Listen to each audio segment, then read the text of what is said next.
Welcome to our online class. Hello students. I hope all of you are very well and healthy by the grace of Almighty Allah. Today I am presenting the class for class 7, which brought to you the authorities of Sheikh Abdullah Mullah School and College. So my dear students, please subscribe our YouTube channel on Sheikh School YouTube page and always try to watch our class video for your better learning. Okay. So my dear class 7 students, today I am going to take a class for your English second paper grammar class. And today you already watch my previous video, that was changing sentence part A, and that video I have teach you the affirmative to negative and negative to affirmative sentence. And today I am going to take a class for assertive to interrogative and interrogative to assertive sentence and interrogative to assertive sentence according to the changing sentence. So students, let's start our class. Okay, let's start. Student, here you see I have written rule 1. How কিভাবে আমরা assertive থেকে interrogative এ পরিবর্তন করব। ওকে ওকে rule number 1 এ আমি যেটা দেখাবো যে আমাদের সেন্টেন্স যখন আমরা assertive লিখি তখন ডেফিনেটলি আমাদের সেন্টেন্সে অক্সিলারি ভার্ব থাকে। অক্সিলারি ভার্ব যখন থাকে তখন ইন্টারোগেটিভ করার খুব সুন্দর একটা নিয়ম হচ্ছে অক্সিলারি ভার্বটাকে আমরা শুরুতে দিয়ে ইন্টারোগেটিভ করব। তবে হ্যাঁ, আমাদের এটা মাথায় রাখতে হবে যে আমাদের কি করতে হবে, আমাদের অর্থের পরিবর্তন করা যাবে না। চেঞ্জিং সেন্টেন্সের বেলায় আমাদের অর্থের পরিবর্তন করা যাবে না। অর্থাৎ আমরা ঠিকই অ্যাসার্টিভ সেন্টেন্সকে ইন্টারোগেটিভ সেন্টেন্সে পরিণত করব, অর্থাৎ বিবৃতিমূলক বাক্যকে প্রশ্নবোধক বাক্যে পরিণত করব, কিন্তু আমাদের কি করা যাবে না, আমাদের অর্থের মিনিং চেঞ্জ করা যাবে না। ওকে স্টুডেন্টস, তোমরা দেখতে পাচ্ছ বোর্ডে rule number 1, he is absent from the meeting. আমি একটা অ্যাসার্টিভ সেন্টেন্স লিখেছি, এখন এটাকে আমি ইন্টারোগেটিভ করব। ইন্টারোগেটিভ করব, তাহলে আমি কি লিখব, ইজ। একটু খেয়াল করে দেখবে আমি অবশ্যই ইজন্ট দিব। কেন? Isn't he absent from the meeting? Isn't he absent from the meeting? Question mark. এখানে isn't আমি এই কারণে দিলাম, যদি আমি isn't না দিতাম তাহলে আমার কি হতো না, আমার অর্থের পরিবর্তন হয়ে যেত। আমাকে যেটা করতে হবে, অর্থের পরিবর্তন করা যাবে না, আমাদের অর্থের পরিবর্তন করা যাবে না। সেই কারণে আমি is এর সাথে এই অ্যাপোস্ট্রফি টি অ্যাড করেছি। আমাদের মাথায় রাখতে হবে isn't he absent from the meeting? ওকে, এটা রুল নাম্বার 1 হিসেবে আমি অবশ্যই খুব সুন্দর একটা করে দিলাম। আর একটা যদি আমরা করি তাহলে লিখি এখানে করিম was responsible. Karim was responsible। এখন এটাকে যদি আমরা ইন্টারোগেটিভ করি এই নিয়মটা অনুসারে আমরা আশা করব everybody please take your necessary writing pad and pen and definitely use earphone to hear clearly according what I teach you. Okay, so এখানে ঠিক একই ভাবে আসবে was আছে, কাজে আমরা অক্সিলারি সাথে যদি আমি ent অ্যাড করি wasn't করি responsible, wasn't করি responsible, ব্যাস হয়ে গেল আমার ইন্টারোগেটিভ। ওকে, এবার স্টুডেন্ট আসো আমরা যদি রুল নাম্বার 2 টা একটু খেয়াল করি। রুল নাম্বার 2 টা হচ্ছে যদি আমার সেন্টেন্স কি থাকে, নাবোধক থাকে, তখন আমরা কিভাবে ইন্টারোগেটিভ করব। যদি আমার সেন্টেন্স নাবোধক থাকে তাহলে রুল নাম্বার 2 হিসেবে আমি দিব, যেমন আমি দিতে যাচ্ছি যে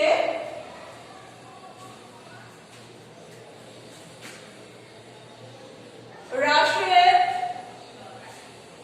cannot do the work. এখন এটা নেগেটিভ ফর্মে আছে, এটাকে যদি ইন্টারোগেটিভ করতে বলা হয় অবশ্যই কিভাবে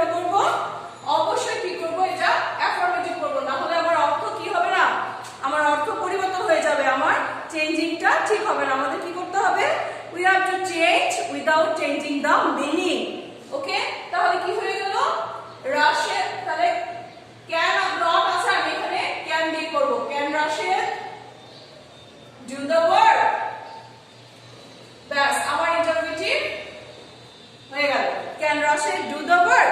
ওকে, এবার আসো রুল নাম্বার 3 টা বুঝি। রুল নাম্বার 3 তে যেটা আছে সেটা হচ্ছে যদি আমার অক্সিলারি ভার্ব না থাকে তাহলে কি করব? যদি অক্সিলারি ভার্ব না থাকে তখন আমাদের কি করতে হবে? অক্সিলারি ভার্ব যদি না থাকে তখন আমাদের অবশ্যই কার সাহায্য নিতে হবে? ডু ডাজ ডিড এর সাহায্য নিবে টেন্স অনুযায়ী, তাই না? আচ্ছা, টেন্স এবং পারসন অনুযায়ী। যেমন ধরো এখানে আমি লিখছি যে সালাম goes to school today. ওকে, এটাকে যদি আমরা ইন্টারোগেটিভ করি তাহলে এখানে অক্সিলারি ভার্ব নাই, এখানে কোনো অক্সিলারি ভার্ব নাই, আছে নাই, তাহলে কার সাহায্য নিব? অবশ্যই ডু ডাজ ডিড টেন্স এবং পারসন অনুযায়ী। আসো তাহলে ডু ডাজ ডিড নিয়ে। সালাম হচ্ছে থার্ড পারসন সিঙ্গুলার নাম্বার এবং goes to school দেখে বোঝা যাচ্ছে এটা প্রেজেন্ট ইনডিফিনিট টেন্স, তাহলে কার সাহায্য নিব? অবশ্যই ডাজ এর সাহায্য নিব। তাহলে কি আসবে? এবং এর সাথে কি হবে? এনটি অ্যাড হবে। Doesn't Salam go to school today? Go to school today. Bus, interrogative হয়ে গেল।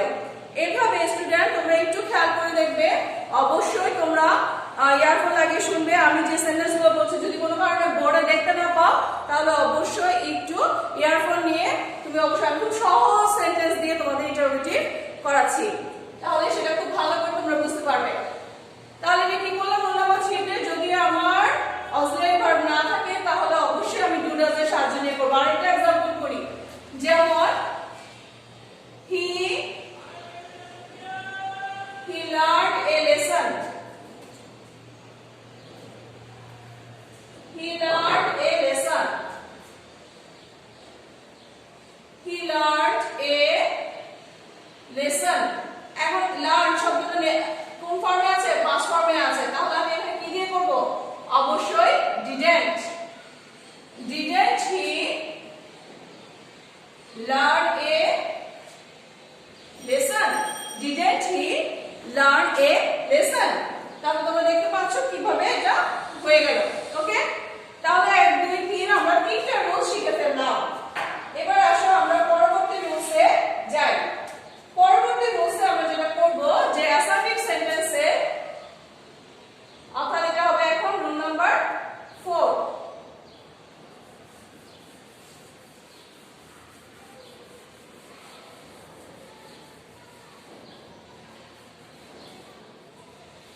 রুল নাম্বার 4 এ আমাদের যেটা করতে হবে যে যদি আমার সেন্টেন্সে এভার নেভার থাকে তাহলে সেটাকে এভার দিয়ে ইন্টারোগেটিভ করতে হবে। একটু দেখি রুল নাম্বার 4 এ যদি অ্যাসার্টিভে নেভার থাকে তাহলে এভার দিয়ে করতে হবে, অথবা এভার থাকলে নেভার দিয়ে করতে হবে। নেভার থাকলে সেটা হয়ে যাবে এভার। ওকে, যেমন সেন্টেন্সটা হতে পারে তোমার এরকম যে I never drink tea. Assertive হতে পারে I never drink tea. I never drink tea. এখন যদি তোমাকে ইন্টারোগেটিভ করতে বলা হয় তখন তুমি কি করবে? প্রথম কথা হচ্ছে এখানে কোনো অক্সিলারি নাই। দ্বিতীয় কথা হচ্ছে যদি অক্সিলারি না থাকে তাহলে অবশ্যই আমাদের কি করতে হবে? ডু ডাজ ডিড এর সাহায্য নিতে হবে। এবং আই হচ্ছে আমার ফার্স্ট পারসনের সাথে আমি কার সাহায্য নিব? ডেফিনেটলি ফার্স্ট পারসনের সাথে আমি সাহায্য নিব ডু এর। তাহলে স্টুডেন্ট আসলে যদি আমরা ডু এর সাহায্য নেই তাহলে কি আসবে? এটা ডু আই এভার ড্রিঙ্ক টি। তাহলে এটা হয়ে যাবে do I ever drink T question mark. তার মানে হলো যেহেতু আমার নেভার আছে তাই আমি হামদক করব do I ever drink tea. মাথায় ঢুকলো? Do I ever drink tea. Okay, আচ্ছা এবার আসো যদি আরেকটা উদাহরণ দেখি।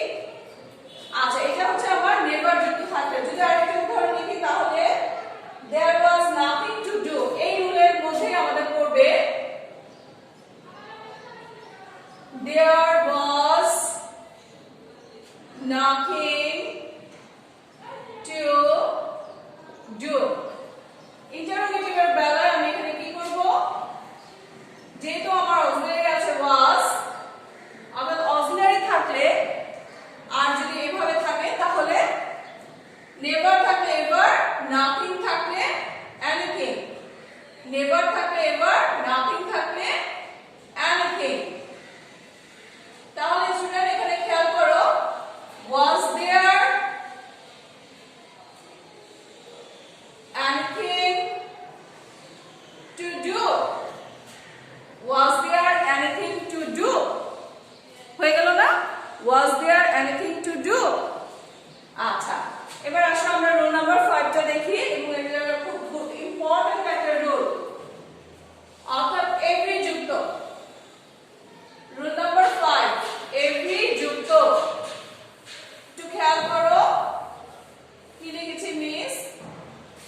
যুক্ত অ্যাসার্টিভ সেন্টেন্সকে যদি আমরা ইন্টারোগেটিভ করতে চাই তাহলে অবশ্যই কি করব এভরির পরিবর্তে হু ডাজ নট এভরির পরিবর্তে হু ডাজ নট বসিয়ে এভরিবডি এভরিওয়ান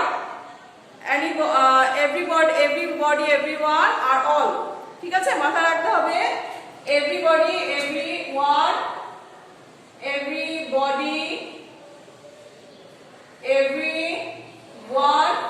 অথবা all যদি থাকে আমার অ্যাসার্টিভ সেন্টেন্সে তাহলে আমি ইন্টারোগেটিভ কি দিয়ে করব ইন্টারোগেটিভ করব who does not দিয়ে যেমন everybody wishes to be happy assertive sentence everybody wishes to be happy everybody wishes to be happy এটাকে যদি আমরা ইন্টারোগেটিভ করি তাহলে কি দিয়ে করব everybody বা everyone অথবা all থাকবে এর পরিবর্তে লিখতে হবে who does not বা who doesn't wish to be happy question mark কারণ এখানে wishes এখানে does এর সাথে কি হয়ে গেছে কাটাকাটি হয়ে গেছে আশা করি এই জিনিসটা তোমরা বুঝতে পেরেছো everybody everyone অথবা all থাকলে আমরা কি দিয়ে করব who does not দিয়ে ইন্টারোগেটিভ করব এখন আসো আমরা একটু জানি যে এটার সাথে একটা কিন্তু আছে এই রুলসে একটা কিন্তু আছে এভরির সাথে যদি বডি বা ওয়ান না থাকে যদি এভরির সাথে নাউন থাকে তখন কিন্তু আমাদের আরেকটা রুলস এভরির সাথে যদি নাউন থাকে এভরি প্লাস নাউন যুক্ত এভরির সাথে যদি নাউন থাকে তখন কি করতে হবে তখন ইজ দেয়ার এনিবডি হয়ে তারপরে হু ডাজ নট আসবে ঠিক আছে তাহলে চলো আমরা একটা एग्जांपल দেখি एग्जांपलটা হচ্ছে এভরির সাথে নাউন যুক্ত থাকলে আমাদের এটা করতে হবে যেমন every mother loves her child অ্যাসার্টিভে এরকম আসবে যে এভরি মাদার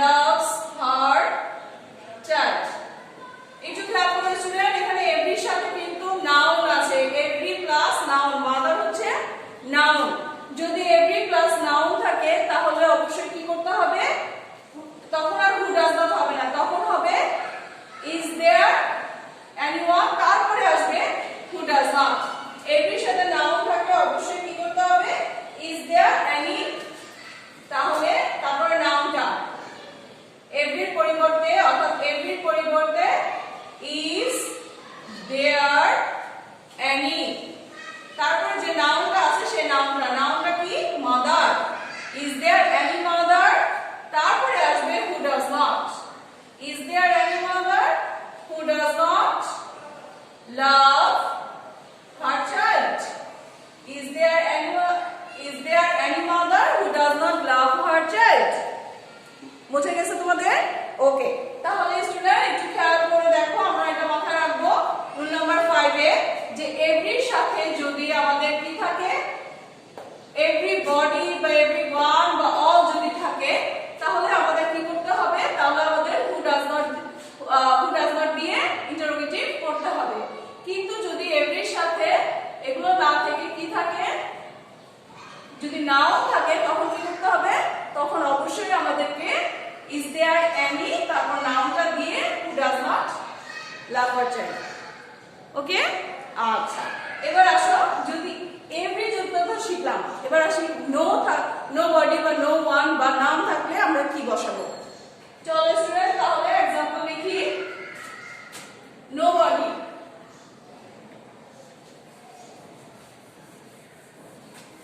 যদি আমাদের নো বডি নান বা কি থাকে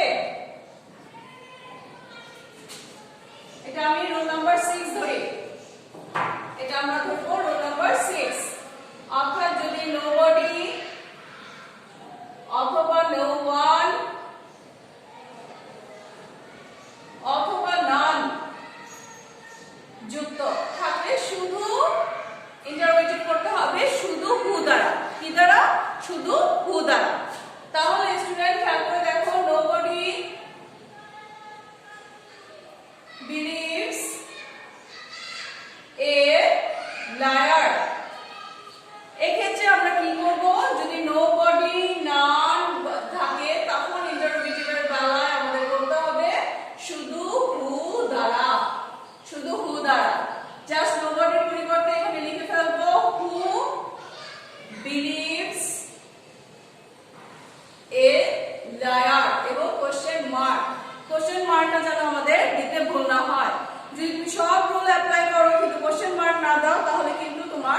এটা কারেক্ট হবে না, তোমাকে অবশ্যই কোশ্চেন মার্কটা সেভাবে দিতে হবে। ওকে, আচ্ছা এবার আসুন আরেকটা एग्जांपल করি। অর্থাৎ নোবডিতে একটা করেছি, আরেকটা করি যে no one can do this, no one can do this। এটাকে যদি ইন্টারোগেটিভ করি তাহলে আসবে কি who can do this question mark। হয়ে গেল না, who can do this। তাহলে আমরা অবশ্যই খেয়াল রাখবো যে nobody, none বা no one থাকলে আমাদের অবশ্যই কি দিয়ে ইন্টারোগেটিভ করতে হবে, who দিয়ে ইন্টারোগেটিভ করতে হবে। ওকে স্টুডেন্টস, তাহলে আসো আমরা এরপরে একটা রুলসে যাই। অলমোস্ট রুলস পড়া সব শেষ, এরপরে রুলসটা একটু খেয়াল করি।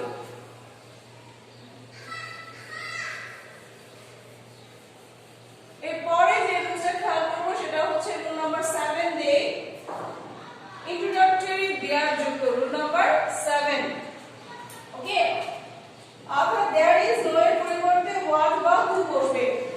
ইন্ট্রোডাক্টরি দেয়ার, ইন্ট্রোডাক্টরি দেয়ার বলতে দেয়ার ইজ নো, যদি আমার সেন্টেন্সে থাকে দেয়ার ইজ নো, তাহলে এর পরিবর্তে হোয়াট অথবা হু দিয়ে আমাকে ইন্টারোগেটিভ করতে হবে, হোয়াট অথবা হু দিয়ে ইন্টারোগেটিভ করতে হবে।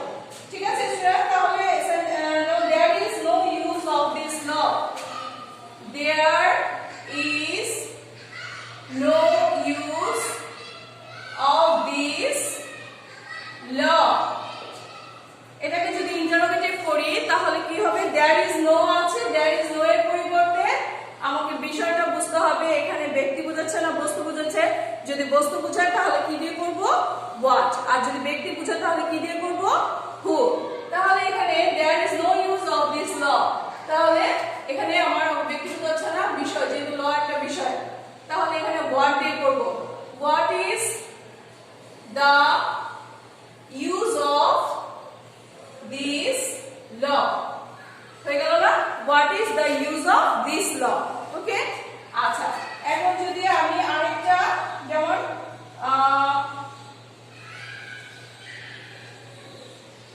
there is no man happier than, there is no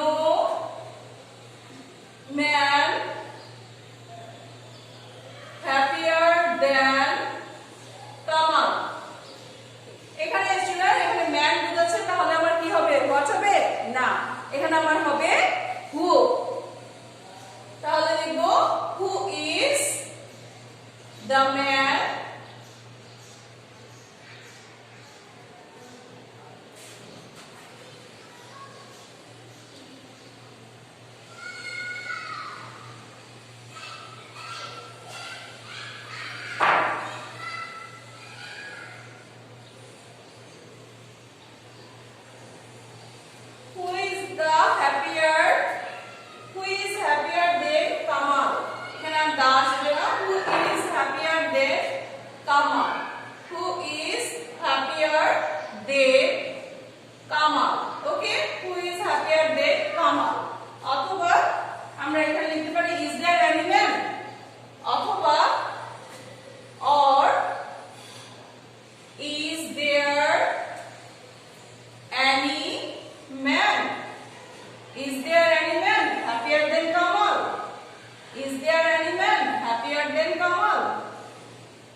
mark. এই হচ্ছে স্টুডেন্ট তোমাদের অ্যাসার্টিভ থেকে ইন্টারোগেটিভ অথবা ইন্টারোগেটিভ থেকে অ্যাসার্টিভ করার কয়েকটা নিয়ম। আমরা যদি এই নিয়মগুলো অবশ্যই ফলো করি তাহলে কি করব, আমরা অ্যাসার্টিভ সেন্টেন্সকে ইন্টারোগেটিভ করতে পারবো, আবার ইন্টারোগেটিভ সেন্টেন্সকে অ্যাসার্টিভ করতে পারবো। ওকে, আচ্ছা এখন আসো স্টুডেন্ট আমরা একটু খেয়াল করি যে অ্যাসার্টিভ থেকে ইন্টারোগেটিভ দেখলাম, এবার আসি আমরা অ্যাসার্টিভ থেকে এক্সক্লামেটরি কিভাবে করতে হয়, আবার এক্সক্লামেটরি থেকে অ্যাসার্টিভ কিভাবে করতে হয় আমরা একটু খেয়াল করি। ওকে ওকে, তোমরা অবশ্যই প্রত্যেকটা জিনিস রুলস, প্রত্যেকটা রুলস অবশ্যই কি করবে, খাতায় নোট করে নিবে এবং মিস যে এক্সারসাইজগুলো করতেছি সেই এক্সারসাইজগুলো সাথে সাথে করবে। তাহলে কি হয়ে যাবে, তাহলে একই সাথে তোমাদের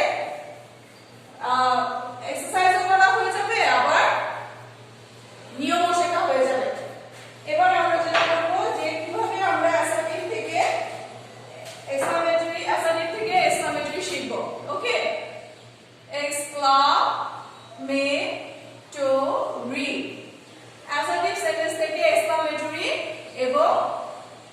vice versa. Okay.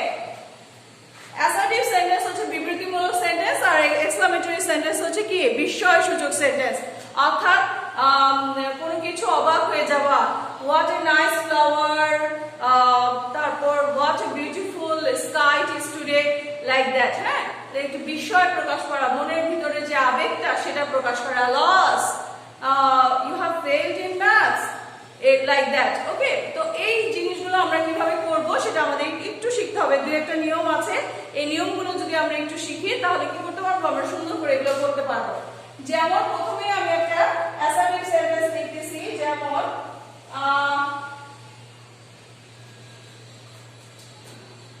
the girl is rule number 1. Student খেয়াল করো তোমরা, আমি অ্যাসার্টিভ সেন্টেন্স লিখতেছি, the girl is very beautiful. The girl is very beautiful. The girl is very beautiful. Okay, এই যে একটা অ্যাসার্টিভ সেন্টেন্স, এই সেন্টেন্সটাকে আমরা কিভাবে এক্সক্লামেটরি তে রূপান্তর করব এবং অর্থ পরিবর্তন না করে, তাহলে একটু খেয়াল করে দেখো। আমরা যখন এক্সক্লামেটরি করব তখন অবশ্যই ভাবে লিখব। প্রথমে আমার কি আসবে এটা আমাদের মাথায় রাখতে হবে। আমরা একটু শিখি যে রুল নাম্বার 1 আমি যেটা শেখাচ্ছি সেটা হচ্ছে, যদি আমার অ্যাসার্টিভ সেন্টেন্সে ভেরি থাকে, যদি আমার অ্যাসার্টিভ সেন্টেন্সে ভেরি থাকে তখন ইন্টারোগেটিভ, তখন এক্সক্লামেটরি করতে হবে হাউ দিয়ে। ভেরি থাকলে কি দিয়ে, হাউ দিয়ে। ভেরি থাকলে হাউ দিয়ে, ভেরি থাকলে হাউ।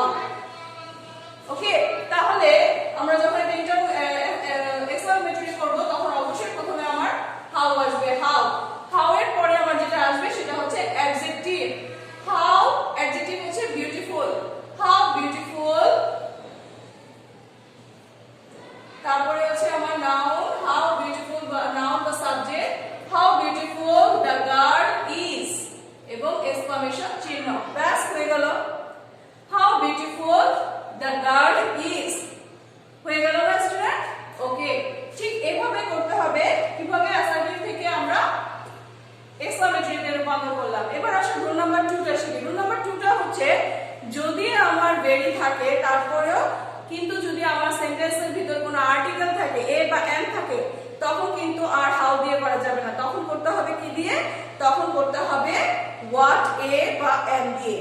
ওকে, অর্থাৎ সেন্টেন্সের মধ্যে যদি কোনো আর্টিকেল থাকে তখন আমাকে করতে হবে, তখন আর হাউ দিয়ে করা যাবে না, তখন করতে হবে কি দিয়ে? তখন করতে হবে হোয়াট এ দিয়ে। যেমন it is a very fine bird. Student, এটা হচ্ছে রুল নাম্বার 2। অ্যাসার্টিভে আমি লিখছি it is a very fine bird. তোমরা খেয়াল করে দেখো এখানে একটা এ আছে। আমি কি বলেছি একটু আগে? আমি বলেছি যে যদি আমার অ্যাসার্টিভ সেন্টেন্সে কোনো আর্টিকেল থাকে, এ থাকে বা এম থাকে, তাহলে এক্সক্লামেটরি করার বেলা আমি আর হাউ ইউজ করতে পারবো না। তখন আমাকে করতে হবে ওয়ার্ড দিয়ে, তখন আমাকে করতে হবে ওয়ার্ড দিয়ে। এ অথবা এম থাকলে হোয়াট। ওকে স্যার, তাহলে আমরা এক্সক্লামেটরি করি। আসো এক্সক্লামেটরিতে করি। প্রথমেই আমার কি চলে আসবে? What.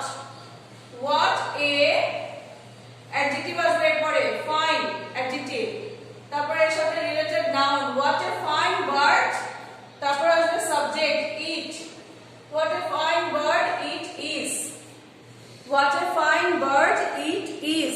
Okay, what a fine bird it is. তাহলে আমরা অ্যাসার্টিভ থেকে এক্সক্লামেটরি দুইটা রুল শিখলাম। একটা হচ্ছে যদি আমার অ্যাসার্টিভে হাউ থাকে তাহলে ভেরি থাকে তাহলে হাউ দিয়ে এক্সক্লামেটরি করতে হবে। আরেকটা হচ্ছে কি শিখলাম, যে যদি আমার কোনো আর্টিকেল থাকে অ্যাসার্টিভে তাহলে হোয়াট এ দিয়ে এক্সক্লামেটরি করতে হবে। ওকে, এবার আসো আমরা 3 নম্বর রুলসটা শিখি। 3 নম্বর রুলসটা কি আছে? 3 নম্বর রুলসটা আছে, যদি অ্যাসার্টিভ সেন্টেন্সে অ্যালাস বা হুরা থাকে। ওকে, 3 নম্বর সেন্টেন্সটা আমাদের অ্যাসার্টিভ সেন্টেন্স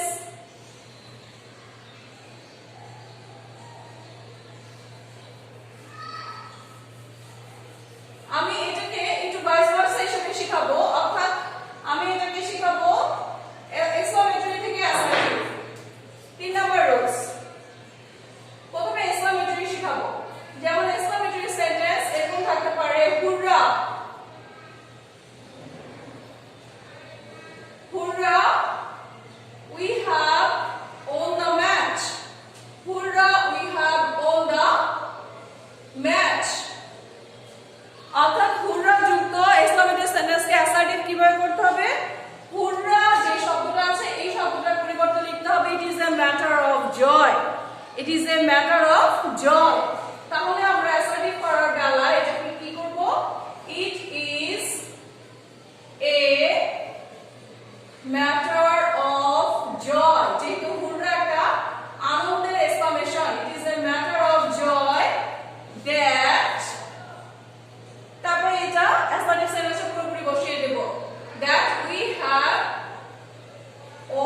অর্থাৎ এই ক্ষেত্রে যদি আমার হুররা যদি না থাকে, যদি এলাস থাকে, তখন আমাদের কি করতে হবে? It is a matter of sorrow. Okay, তখন আমাদের is a matter of sorrow.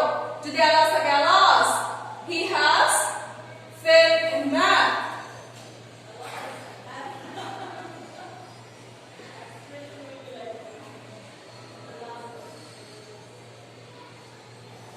Alas high high, alas বলতে আমরা কি বুঝাবো? হাই হাই, হাই হাই সে ম্যাথে ফেল করেছে। Alas he has failed in math. তখন আমাকে অ্যাসার্টিভে আমার কি করতে হবে? It is a matter of sorrow. It is a matter of sorrow.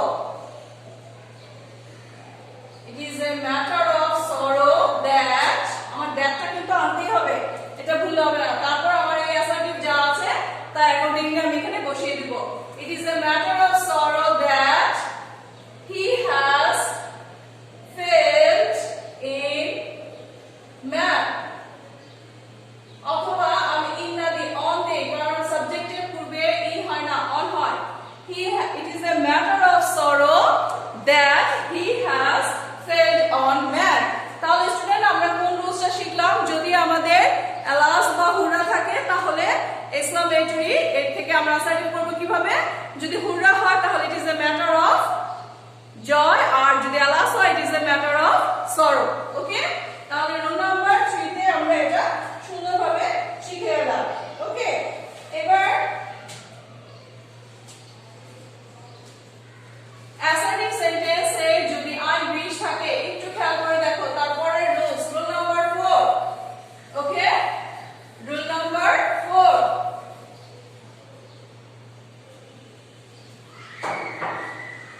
Rule number 4, rule number 4 এ আমরা যেটা দেখব যে রুল নাম্বার 4 এ কি দেখব? যদি আই উইশ যুক্ত অ্যাসার্টিভ সেন্টেন্স থাকে, আই উইশ যুক্ত অ্যাসার্টিভ সেন্টেন্সকে আমাদের এক্সক্লামেটরি করতে হবে ইফ দ্বারা। আই উইশ যুক্ত অ্যাসার্টিভ সেন্টেন্সকে আমাদের এক্সক্লামেটরি করতে হবে ইফ দ্বারা। ওকে, আমি একটা এক্সাম্পল করে তোমাদের দেখাচ্ছি। দেখো, I wish I were a king. I wish I were a king. I wish I were a king. এটাকে যদি আমরা এখন এক্সক্লামেটরি করি তাহলে কি আসবে student?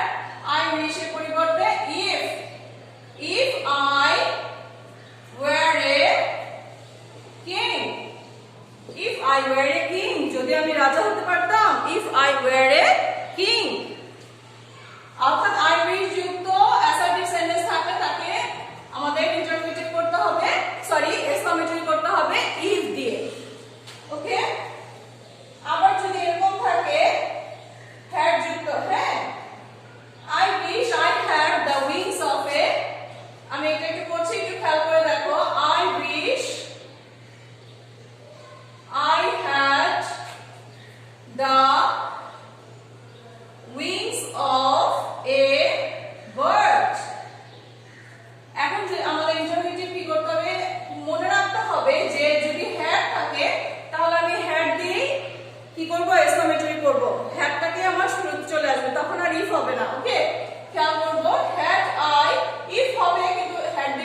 safe in your home and regularly watch our class video. Okay.